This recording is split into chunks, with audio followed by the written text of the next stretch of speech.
Yan talaga. Jempo, laki na Jempo.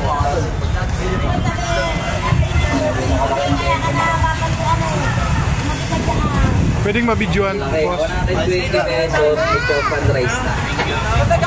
Bago natin umpisa ng food trip mga tol. Like, nire-recommend ko sa kay Barney. Kasi maraming health benefits na nakuha. Nakatulong ito ang cholesterol.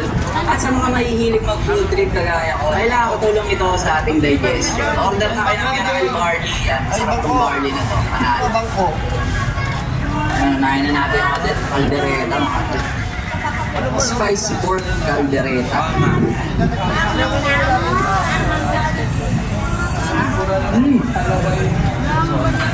Baboy.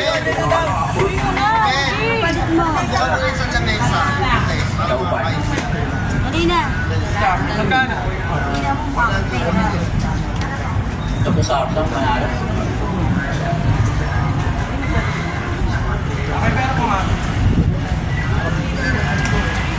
Sobrang lambot, may wala yan sa buto. How much? Hindi siya ganun kaanghang. Tama-tama lang yung anghang niya. At ito naman mga tol, try natin yung kanilang liempo. Liempo with chocolate. Liempo na. Nakalaki.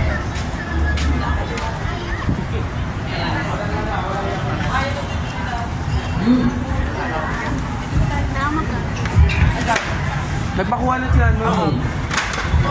Ano sa'yo? Kaldereta ba sa'yo? Sarap ng liempo, malutong. Ano sa'yo? Ganito ka lang yung liempo, good for ito na yan. Ikaw, te. Si ano? Malayo ba? Kaya naman mga tol, try nyo na dito sa Jopan na mobile Please Angel. Talaga namang goods na goods. Parang may mami sa may goods pa, dapat ito na tayo. Yeah. Baka ko hindi mo. Ano naman? Dalawang order sila. Dalawa? Ito natin sa mesa. Dahil po kayo, kuya. Sendo ka na natin. Kaya nga po ba? Wala pe. Spicy pumpkins caldereta po. Kaldereta na lang sa akin yung smile. Natulog ka na dito. Tatlong kaldereta. Apat na kaldereta. Spicy pumpkins caldereta sa Quiapo na mabibili mo lang sa halagang 100 peso.